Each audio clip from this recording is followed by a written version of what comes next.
આજની ધર્મકથા. પ્રણામ. રાગના તોફાનો. આખા જીવન દરમિયાનમાં આપણને જે વસ્તુ ક્યારેય પણ ખૂંચી નથી ને એ છે રાગ. કશાય ખૂંચે, દ્વેષ ખૂંચે, કોઈની હારે કંઈ ખોટું કર્યું હોય, કોઈને દુભાવ્યા હોય એ ખૂંચે. ગમે તેવા નાસ્તિકને પણ કમસે કમ આ સંવેદના આવી જાય છે. પણ જે નથી ખૂંચતું એ છે રાગ. સ્વજન પ્રત્યેનો રાગ, આપણી પોતાની વસ્તુઓ પ્રત્યેનો રાગ, કમાવા માટે જરૂરી છે એવા ધનનો અને સંપત્તિનો રાગ. છુપે છુપે પણ આપણે એનો બચાવ હંમેશા કરતા હોઈએ કે એમાં શું, એ તો જરૂરી છે, આવું તો હોય જ ને. અને આ દ્રષ્ટાંત આપણને સમજાવે છે કે શંખને રાગ થયો હતો ને એટલે હવે શંખને દ્વેષ થયો. તમે જુઓ, એની સાથેની સખીઓ પણ હતી, કલાવતીની સાથે. કલાવતીને જે કડા મળ્યા એ હજી સુધી એની સખીઓને એ નથી ખબર કે આ કડા કોના છે. પણ એ લોકોએ બહુ સાહજિક રીતે પૂછ્યું અને કલાવતીએ નામ આપ્યા વગર કીધું કે ભાઈ આ જેને મોકલ્યા છે તો મારો હું નહીં બંને એક હોય એવું અમે વિચારીએ છીએ. જેમ શંખ રાજાને ખબર નથી પડી કે આ કોની વાત કરે છે, એમ કલાવતીની સખીઓને પણ ખબર નથી પડી કે આ કોની વાત કરે છે. પણ કલાવતીની સખીઓને શંકા ન ગઈ, એ લોકોને એના પ્રત્યે દ્વેષ ન થયો, શંખને થયો. કેમ? ઘટના એકની એક જ છે, પણ સખીઓને મન આ ઘટનાનું મહત્વ એ દિશામાં નથી કે જે દિશામાં શંખનું છે. શું કારણ? કારણ એક જ કે શંખે રાગ કર્યો હતો, સખીઓએ આની પર રાગ નહોતો કર્યો. જ્યાં રાગ છે ત્યાં દ્વેષ છે ને છે જ. ખાલી એ સુષુપ્ત અવસ્થામાં છે, એ ક્યારે બહાર આવશે બસ એની રાહ જોવાની છે. પછી આ રાગ કોની ઉપર હોય તો દ્વેષ ન થાય?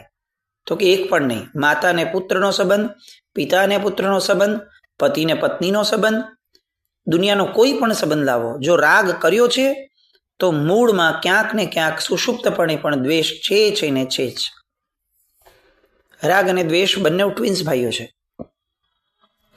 ભેગા જ આવે.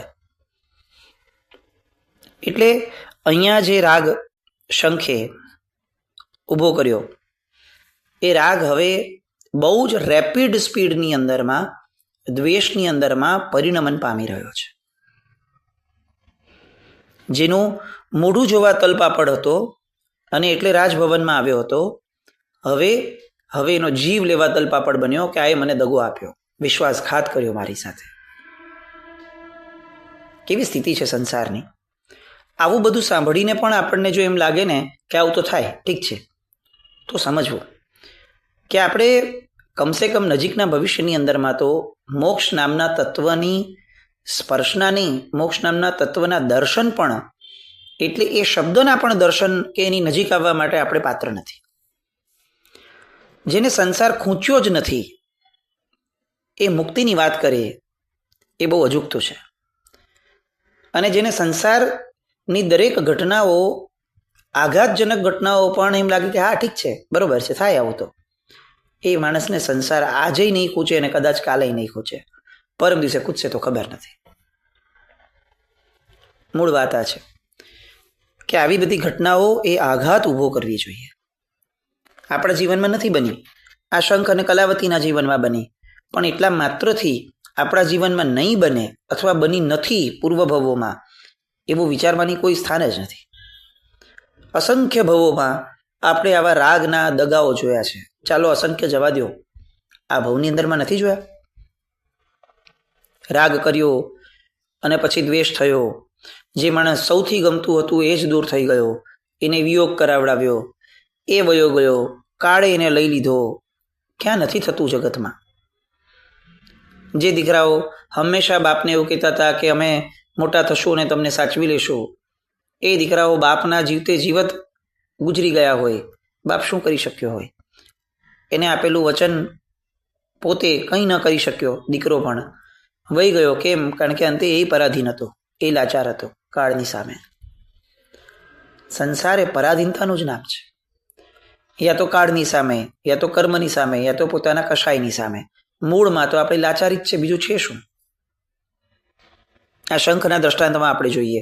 શંખ જ્યારે કલાવતીનું ચિત્ર જોયું હતું એની પહેલાં કેવો સ્વાધીન થઈને જીવતો હતો, કંઈ ચિંતા હતી, સુખેથી જીવતો હતો. એવું નહોતું કે રાણીઓ નહોતી, પણ આ ચિત્ર જોયું અને ગીલો બન્યો.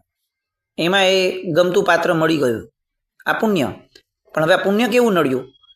તો કે જેવું પાત્ર મળી ગયું પછીથી એક ક્ષણ પણ એનાથી અળગા ન થઈ શકે એ હદ સુધી એની હારે રહ્યા. પછી તો કે આટલો બધો રાગ છે ને, એટલે હવે એક સેચ્યુરેશન પોઈન્ટ ઉપર જીવ આવ્યો. હવે એનાથી બિયોન્ડ નહીં જઈ શકે. અને મનનો સ્વભાવ છે કે જ્યારે એ એક સેચ્યુરેશન પોઈન્ટ ઉપર આવી જાય છે ને ત્યારે એ રિવર્સ ડિરેક્શનમાં ગતિ કરે છે. અત્યારે જે દેખાય છે આ સાયકોલોજી શંખની, એ એક્ઝેક્ટ આ રિવર્સ સાયકોલોજી છે કે જેમાં બહુ જ ગમતી વસ્તુ એટલી બધી અણગમતી થઈ જાય કે હવે એને જોઈએ ન ગમે. તમે જુઓ, ખાવા પીવાની વસ્તુની બાબતમાં આવું નથી થતું આપણી સાથે કે એક વસ્તુ બહુ ભાવે છે તો કે ખાધી, વારંવાર ખાધી. હવે કોઈ એમ કે ચાલો રોજ આપણે ખાશું, તો શરૂઆતમાં એમ લાગે કે અરે બહુ ગમતી છે, ચાલો તું આપે રાખ. પણ જેવું એક માત્રા સુધી ખાધું, રાગનું સેચ્યુરેશન પોઈન્ટ આવી ગયું, પછી કે તરત અણગમો ઊભો થશે કે બસ હવે નહીં યાર, ભલે ગમે તેટલી ભાવતી હોય, હવે નહીં. પછી છતાંય કોઈ ટૂસીને આપશે તો કે એની પર દ્વેષ થશે કે આ તો નહીં જ. મન એને જો સમજશું નહીં ને તો આમ ને આમ ઢસડાય જ રાખશું. એક ભાવ નહીં, અસંખ્ય ભાવ વહી જશે ને તેમ છતાં આ ચાલબાજીઓને આપણે ક્યારેય નહીં સમજી શકીએ. શંખ ન સમજી શક્યો. ખાલી કલ્પના કરીએ, કલાવતી અત્યારે ગર્ભવતી છે, ઓલમોસ્ટ પૂરા દિવસો છે. At any point of time એમને પ્રસૂતિ આવી શકે એમ છે.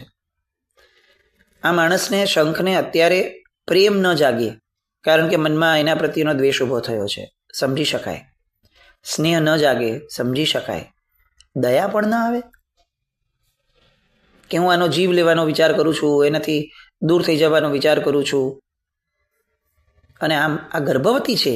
અરે રસ્તે ચાલતી કોઈ સામાન્ય સ્ત્રી પણ ગર્ભવતી હોય તોય આપણને કેટલી કરુણા ઉપજે એની પ્રત્યે, અને અજાણી વ્યક્તિ માટે પણ કંઈક કરી છૂટીએ. આ તો જાણીતી છે, પોતાની છે, માનીતી છે. તો અત્યારે શંખનો નિર્ણય શું હોવો જોઈએ કે ભાઈ આ ખોટું થયું પણ કશો વાંધો નહીં, હમણાં એટલીસ્ટ ટેમ્પરરી આ એની પ્રસૂતિનો સમય પતી જવા દો, પછી વાત કરશું. બહુ તો શું, તો હું એની યાર વાત જ નહીં કરું, એનું મોઢું નહીં જો, થઈ શકે. પણ મનમાં નિર્ધ્વંસતા ન આવે કે જે નિર્ધ્વંસતા તરફ હવે એ જઈ રહ્યા છે. પ્રેમ ઓસરી ગયો. રાણીના એ દ્વારની અંદર, શૃંગાર ગૃહની અંદરમાં ગયા વગર જ ત્યાંથી તરત જ ઝપાટાભેર શંખ નીચે ઉતરી ગયા. જેટલા ફાસ્ટ નીચે ઉતર્યા એના કરતાં કંઈક ગણા ફાસ્ટ એ પાત્રતાથી નીચે ઉતરી ગયા. અને ધડ મનના વિચારો જવા લાગ્યા, ધડ એકદમ. અને આવેશમાં લીધેલા નિર્ણયો એ તો આ જગતને હંમેશા ભારે જ પડ્યા છે. અને આ જ આવેશની અંદરમાં નિર્ણય લીધો કે આ સ્ત્રી મને જોઈએ જ નહીં, મારા જીવનમાં પણ ન જોઈએ, મારા રાજભવનમાં પણ ન જોઈએ. જેણે મારી સાથે દગો કર્યો, જેણે અત્યાર સુધી મને મૂર્ખ બનાવ્યો, એને કઈ રીતે હું સાંખી શકું ને રાખી શકું. પુરુષની આખી ને આખી જીવનની ધારાનો બેઝ જે છે ને એ અહંકાર છે, અને સ્ત્રી માટે એ સંવેદના છે, લાગણી છે. બંને ખોટા છે, પણ મૂળ પ્રકૃતિઓ જે છે એ આ છે. પુરુષનો અહંકાર બહુ જ નજીક હોય એના મનથી, એટલે જરાક પ્રસંગ બને ને તો ઓલો દોડીને આવીને જાય કે ચલ દોસ્ત હું આવી ગયો. સાવ નાના પ્રસંગમાં પણ અહંકાર આવી જાય. જ્યારે અહીંયા તો મને મૂર્ખ બનાવ્યો, મને અત્યાર સુધી હું એને પાગલની જેમ ચાહતો રહ્યો અને એણે મને દગો દીધો. આ મને નામનો અહંકાર એ અત્યારે શંખને એટલી હદ સુધી ગ્રસ્ત કરી ગયો છે કે જાણે પૂર્ણપણે એની આખી ને આખી પ્રજ્ઞા એ ઢકાઈ ગઈ. ગમતી સ્ત્રી છે, પત્ની છે, ગર્ભવતી છે, આ કંઈ જ નહીં. અને સ્ટ્રેટ અવે તરત જ એણે પોતાના વિશ્વાસુ રક્ષક નિષ્કરુણ એને બોલાવ્યો. આ નિષ્કરુણ એટલે કોણ? તમે નામ સાંભળો. કથાકારોને ખરેખર આપણે ધન્યવાદ આપવા ઘટે કે આ લોકોની પ્રજ્ઞા આ લોકોની વિચક્ષણતા પરાકાષ્ઠાની છે. એણે નામ પણ રાખ્યું તો ટીંકુ મીંકુ નહીં રાખ્યું. નામ પણ એ રાખ્યું કે જેના આધાર ઉપર તમે એની પાત્રતા સમજી શકો. સેવકનું નામ શું? તો કે નિષ્કરુણ. કેમ આવું નામ? તો કે આ એ પ્રકારનો સેવક હતો કે જેનામાં ક્યારેય કોઈના પ્રત્યે કરુણા નથી જન્મતી. જે ફક્ત ને ફક્ત આજ્ઞા પાલન કરે. આજ્ઞા પાલન કરતી વખતે કોઈ લાગણી, કોઈ પ્રકારની સંવેદના એ નથી ધરાવતો. એનું નામ નિષ્કરુણ. આવા નિષ્કરુણને એને બોલાવ્યો. બોલાવી અને આજ્ઞા કરી. નિષ્કરુણ, કોઈ પણ યુક્તિ રચીને મહાદેવી કલાવતીને નિર્જન વન પ્રદેશમાં મૂકી આવો. આ મારી આજ્ઞા છે અને આ કાર્ય અતિ ગુપ્ત રીતે કરવાનું છે. કેવો ઝટકો લાગવો જોઈએ. આ એ રાજ્યનો માણસ છે કે જે રાજ્યનો એક એક વ્યક્તિ કલાવતીને જાણે છે અને માણે છે. લોકોએ જોઈ છે કલાવતીને. આટલો સરસ વ્યવહાર, આટલું ઉત્તમ ગુણિયલ જીવન, લોકોની સાથેનો સૌહાર્દ, મહારાણી હોવા છતાં જે સામાન્ય પ્રજાજનને પણ સ્પર્શી શક્યા છે એવી સરસ મજાની જેની ગુણિયલતા છે, જે પોતાની સૌખ્ય જે કહી શકાય એવી અન્ય રાણીઓ માટે પણ જે પ્રેમાળ વર્તનથી રહ્યા છે. રાજાની અતિ પ્રિય રાણી છે. ધારે એ કરી શકત ગુમાનમાં, પણ કંઈ જ નહીં, એક નાનકડી પણ તું માખી જેણે જીવનમાં નથી આવવા દીધી એવી કલાવતી. એને આવી પ્રસૂતા હોવા છતાં અચાનક રાજા કહે છે કે જા, એને એકાંતમાં જા અને જંગલમાં મૂકી આવ. નિષ્કરુણને વિચાર ના આવવો જોઈએ? આમનું નામ આ ન હોત ને તો પણ કદાચ આના વર્ણન સમયે આપણા મોઢામાંથી આ વાક્ય નીકળી જાત કે કેવો નિષ્કરુણ માણસ છે. એને કંઈ જ ન થયું, કારણ કે એની પાસે એક જ મગજ હતું, મારા રાજા જે મને આજ્ઞા કરે મારે કરવું. પરમાત્મા વર્ધમાને છે ને અનેકાંતવાદ જે મૂક્યો ને એનું મૂળ કારણ જ આ છે કે જગતની અંદરમાં એકાંતવાદ એણે જેટલું નુકસાન કર્યું છે ને એટલું કદાચ બીજા કોઈએ નથી કર્યું. એક વાત વિચારી લીધી કે હું આમ કરીશ એટલે આમ એકાંતે હું આ જ કરીશ, બસ. એક એક્સ્ટ્રીમ, એક અંત એટલે એકાંત, એક્સ્ટ્રીમ. હવે એ એક્સ્ટ્રીમથી બીજો કોઈ વિચાર કરવો, મિડ વેમાં આવવું અથવા આવું કેમ થયું હશે એનો વિચાર કરવા માટે સમય લેવો, કંઈ જ નહીં. આમ એટલે આમ જ, વાત પૂરી, ખલાસ. આ નિષ્કરુણ નક્કી કરીને બેઠેલો કે મારા ભગવાન કહી શકાય એવા મારા માલિક એ મને જે આજ્ઞા કરે મારે કરવું. વ્યક્તિગત જીવનની અંદરમાં એક કલાવતીને ઓળખતો હતો.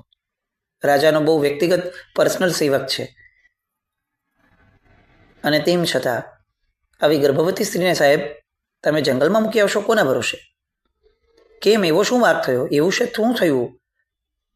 ભલે સેવક છું ભાઈ, પણ તમારા ક્યાંક ને ક્યાંક જીવનનો એક નાનકડો ભાગ પણ છું. અને બીજું જવા દો, તમે જેમની માટે આજ્ઞા મૂકો છો એ વ્યક્તિ માટે મને લાગણી છે, હું લાગણીને વ્યક્ત તો કરું. ભલે વિનયથી કરું, પણ પૂછું તો કરું તમને કે સાહેબ એવું તે શું થયું કે જંગલમાં મૂકી આવ્યું છે? પણ નહીં, મને જે આજ્ઞા કરે તે કરવું. આ એકાંત. અયોગ્ય વ્યક્તિની પાસે કરેલું સમર્પણ એ હંમેશા જીવને અપાત્રતા તરફ લઈ જાય. સમર્પણ પણ કોને કરવું એનો તત્વ નિર્ણય થવો જોઈએ, પછી એ થાય. ગમે તેવાને સમર્પણ ન થઈ જવાય. એ શિષ્ટ પુરુષ છે, કોની આજ્ઞાને આધીન છે, કઈ ગીતાર્થતાને વરેલો છે એ માણસ, કઈ વિચાર શક્તિ લઈને બેઠેલો છે, એ ચકાસ્યા વગર.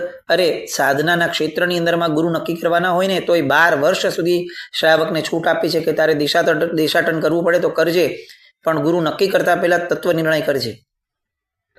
બહુ પ્રભાવક દેખાયા અને બહુ ગ્લેમર દેખાયું અને બહુ બધા ભક્તો દેખાણા અને આપણે માની લીધું કે આ મારા ગુરુ. નહીં, તારે દેશાટન કરવું પડે તો કરજે, પણ તારા માર્ગને, તારા મોક્ષ માર્ગને જે જાળવી શકે એવા વ્યક્તિની શોધ છે. તો જો સમર્પણ, એ સમર્પણમાં પણ આટલો આગ્રહ, આટલી બધી વાત, તો પછી સામાન્ય જીવનમાં કોની આજ્ઞા માનવાની? પણ આ નિષ્કરુણ છે, હકીકતમાં નિષ્કરુણ છે. મસ્તક નમાવીને કહી દીધું કે જેવી મહારાજની આજ્ઞા. અને પેલો રથિક નિષ્કરુણ મનમાં વિચારે છે કે હવે હું આ આજ્ઞાને કઈ રીતે પાડું. તરત જ એને યુક્તિ સૂઝે છે અને સીધો મહાદેવી કલાવતીની પાસે આવ્યો. મહાદેવીને વંદન કરે છે. મહાદેવીનો જય થાઓ, આપને લેવા માટે મહારાજાએ મને મોકલ્યો છે. હવે આશ્ચર્ય થયું કલાવતીને. એ તો પોતાના ફ્લોમાં છે. હવે કલાવતીની મનસ્થિતિ સમજો. હજી જસ્ટ રિસન્ટ એમને એના ભાઈ તરફથી મળેલા કડા, જેનો આનંદ હજી તો એના મનમાંથી ઓસર્યો નથી, અને જે કડા એટલા માટે જ પહેરીને બેઠી છે કે જેવા રાજા મળશે એટલે હું તરત આ કડા દેખાડીને એમને કહીશ કે જુઓ આ કડા મને મારા ભાઈએ આપ્યા. એક બાળક જ્યારે એને કોઈક નવી વસ્તુ મળે ને તો કેવું મા બાપને દેખાડવા માટે, પોતાના ઉપકારી વ્યક્તિ કે પાત્ર કે પ્રિય વ્યક્તિને દેખાડવા માટે તલપાપડ થતો હોય કે મને કંઈક મળ્યું જુઓ. એવી રીતે કલાવતીનું મન તો હજી એ જ અવસ્થામાં છે કે જેમાં જુઓ મને મારા ભાઈએ કડા મોકલાવ્યા, એના નામ સાથેના કડા મોકલાવ્યા. આ જ્યારે જ્યારે પહેરું છું ત્યારે ત્યારે મને એવું લાગે છે કે મારો ભાઈ મને અડે છે, મારો ભાઈ. આ લાગણીઓ હજી તો ઓસરી જ નથી. મનમાં ને મનમાં લાગણી ઘૂંટાઈ છે એટલે એ તો એ ફ્લોમાં જ છે. અચ્છા, આવું તો કોણ કલ્પના કરી શકે કે આવી રીતે રાજા બહાર આવ્યા હશે, રાજાએ અડધું વાક્ય સાંભળ્યું હશે અને અધકચરી વાત સાંભળી અને એ અધકચરા રાજાએ પૂરેપૂરો નબળો નિર્ણય લઈ લીધો હશે. કોઈ કલ્પના ન કરી શકે.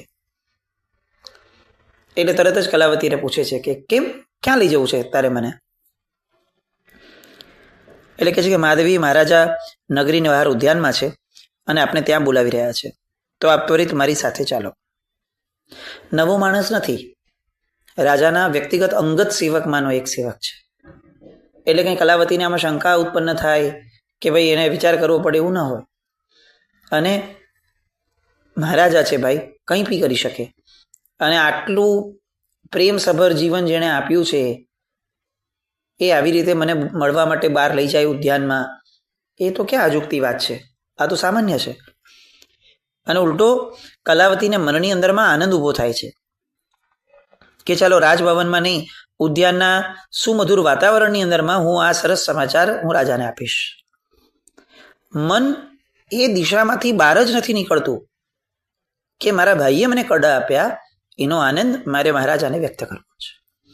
એટલે બાકીની બધી ઘટનાઓ જે છે એની પર ફોકસ નથી થતું, એ સામાન્ય રીતે ફ્લોમાં ચાલી જાય છે. નિષ્કરુણે કીધું કે પધારો, તો કે ચાલો. રાણી ઊભા થયા. સાથે કોઈને લઈ જવાનો પ્રશ્ન નહોતો, કારણ કે મહારાજા બોલાવે છે એટલે સખીઓને લઈ જવાની કોઈ વાત જ ના આવે. અને નિષ્કરુણ છે, પરિચિત માણસ છે, અને રથિકની સાથે રથમાં બેસી ગયા. આ રથમાં બેસતી વખતે મહારાણી કલાવતીને ખબર ન હતી કે એક્ઝેક્ટલી ક્યાં જઈ રહી છે.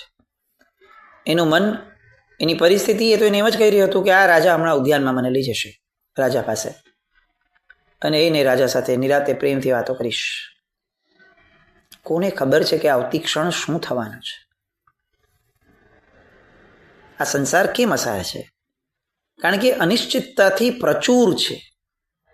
આ અત્યારે આ મોમેન્ટ ઉપર આપણે અટકીએ અને કલાવતીના મનની કલ્પનાઓને જો આપણે સંવેદીએ ને તો આંખમાંથી પાણી પડી જાય કે આ બિચારીને ખબર જ નથી કે તારા જીવનમાં હવે શું બનવાનું છે.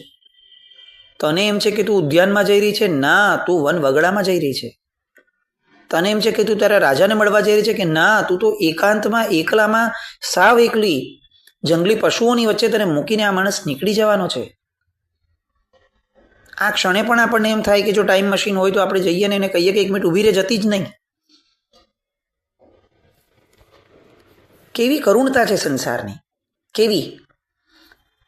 કલાવતીએ શું કર્યું? આખું લગ્ન જીવન એને પ્રચુર પ્રેમ કર્યો રાજાને, અને રાજાના ભ્રમના કારણે, રાજાની શંકા, રાજાની વિચિત્રતાના કારણે એણે ભોગવવાનું. આ અવસ્થામાં, સગર્ભા અવસ્થા, 9 મહિના પૂરા થયા છે, આ અવસ્થામાં જંગલમાં જવાનું, સ્વજનો વગર રહેવાનું.